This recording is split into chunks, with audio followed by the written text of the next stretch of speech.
हरे कृष्णा। आप सभी को उत्पन्ना एकादशी की शुभकामनाएं। आज आप लोगों के लिए वीडियो लेकर आई हूँ उत्पन्ना एकादशी की कथा। आज के दिन ही एकादशी देवी का जन्म हुआ था, इसलिए यह एकादशी बहुत ही विशेष है। उत्पन्ना एकादशी के दिन श्री हरि की पूजा करने से जीवन में शुभ फलों की प्राप्ति होती है और सभी पापों का नाश होता है। उत्पन्ना एकादशी के दिन इसकी व्रत कथा का पाठ जरूर करना चाहिए। ऐसी मान्यता है कि व्रत कथा पढ़ने से उत्पन्ना एकादशी व्रत का पूर्ण फल मिलता है। तो आइए वीडियो को शुरू करते हैं और कथा सुन रहे भक्तों का दिन मंगलमय हो। कथा शुरू करने से पहले आप लोगों को बता देती हूँ कि कथा को पूरा सुनते हैं, आधा अधूरा सुनने से दोष लगता है, इसलिए कथा को पूरा सुने। ओम गण गणपते नमः। युधिष्ठिर कहने लगे कि हे भगवान, आपने हजारों यज्ञ और लाखों गौदान को भी एकादशी व्रत के बराबर नहीं बताया, सो यह तिथि सब तिथियों से उत्तम कैसे हुई। भगवान श्री कृष्ण कहने लगे, हे युधिष्ठिर, सतयुग में मुर नाम का एक दैत्य उत्पन्न हुआ था। वह बड़ा बलवान और भयानक था।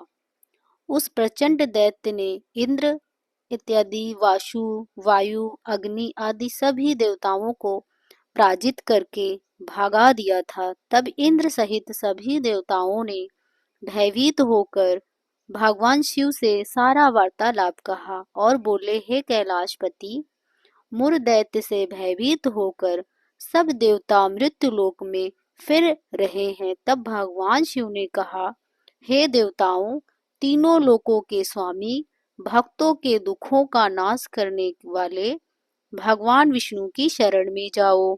वे ही तुम्हारे दुखों को दूर कर सकते हैं। शिव जी के ऐसे वचन सुनकर सभी देवी देवता क्षीर सागर में पहुंचे। वहां भगवान विष्णु को शयन करते देख हाथ जोड़कर उनकी स्तुति करने लगे कि हे देवताओं के द्वारा स्तुति करने योग्य प्रभु, आपको बारंबार नमस्कार। देवताओं की रक्षा करने वाले मधुसूदन, आपको नमस्कार। आप हमारी रक्षा करें। देवताओं से भयभीत होकर हम सब आपकी शरण में आए हैं। आप इस संसार के कर्ता, माता पिता, उत्पत्ति और पालनहार हैं, संहार करने वाले हैं, सबको शांति प्रदान करने वाले हैं। आकाश और पाताल भी आप ही हैं, सबके पिता भी आप ही हैं। ब्रह्मा, सूर्य, चंद्र, अग्नि, होम, आहुति, मंत्र, तंत्र, जाप, यजमान, यज्ञ, कर्म करता, भक्तों भी आप ही हैं। आप सर्वव्यापक हैं। आपके सिवा तीनों लोकों में चर तथा अचर कुछ भी नहीं है। हे भगवान, दैत्यों ने हमको जीतकर स्वर्ग से भ्रष्ट कर दिया है और हम सब देवता इधर उधर भागे भागे फिर रहे हैं। आप उन दैत्यों से हम सबकी रक्षा करें। इंद्र के ऐसे वचन सुनकर भगवान विष्णु कहने लगे कि हे इंद्र, ऐसा मावी दैत्य कौन है जिसने सब देवताओं को जीत लिया है? उसका नाम क्या है? उसमें कितना बल है और उसके आश्चर्य में है तथा उसका स्थान कहाँ है, यह सब मुझे कहो। भगवान विष्णु के ऐसे वचन सुनकर इंद्र बोले, हे भगवान, प्राचीन समय में एक नाड़ी जंघ नामक राक्षस था। उसके महाप्रक्रमी और लोक विख्यात मुर नाम का एक पुत्र हुआ।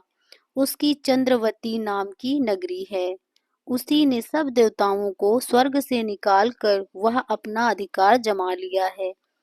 उसने इंद्र, अग्नि, वरुण, यम, वायु, ईश, चंद्रमा, नस्त आदि सबके स्थान पर अधिकार कर लिया है और सूर्य बनकर स्वयं ही प्रकाश करता है, स्वयं ही मेघ बन बैठा है और सबके अज है। असुर निकंदन उस दुष्ट को मारकर देवताओं को अजय बनाई है।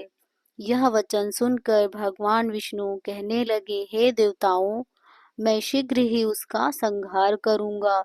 तुम चंद्रवती नगरी जाओ। इस प्रकार कहकर भगवान विष्णु सहित सभी देवताओं ने चंद्रवती नगरी की ओर प्रस्थान किया।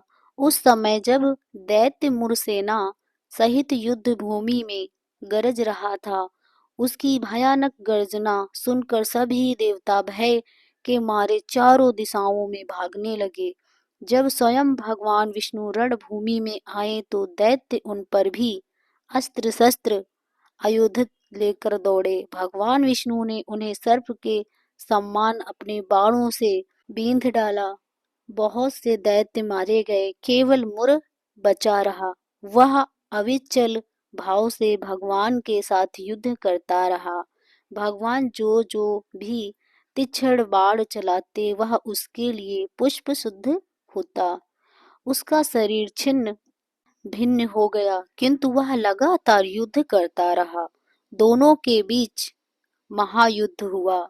10,000 वर्ष तक उनका युद्ध चलता रहा, किंतु मुर नहीं हारा। थक कर भगवान बद्रिकाश्रम चले गए।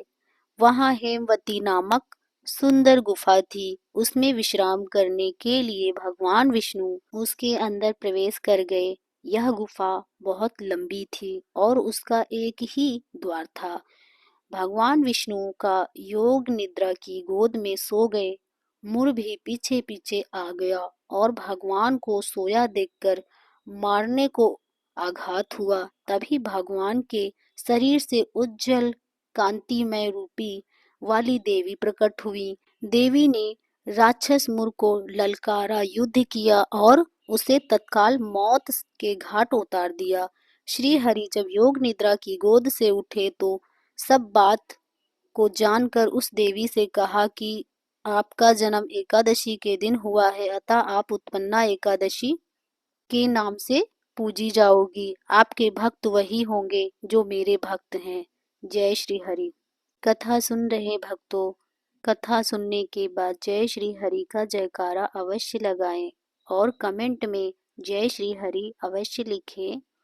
अगर आप हमारे चैनल पर नए आए हैं तो ऐसी ही वीडियो देखने के लिए हमारे चैनल को सब्सक्राइब करें और एक लाइक अवश्य ही करें।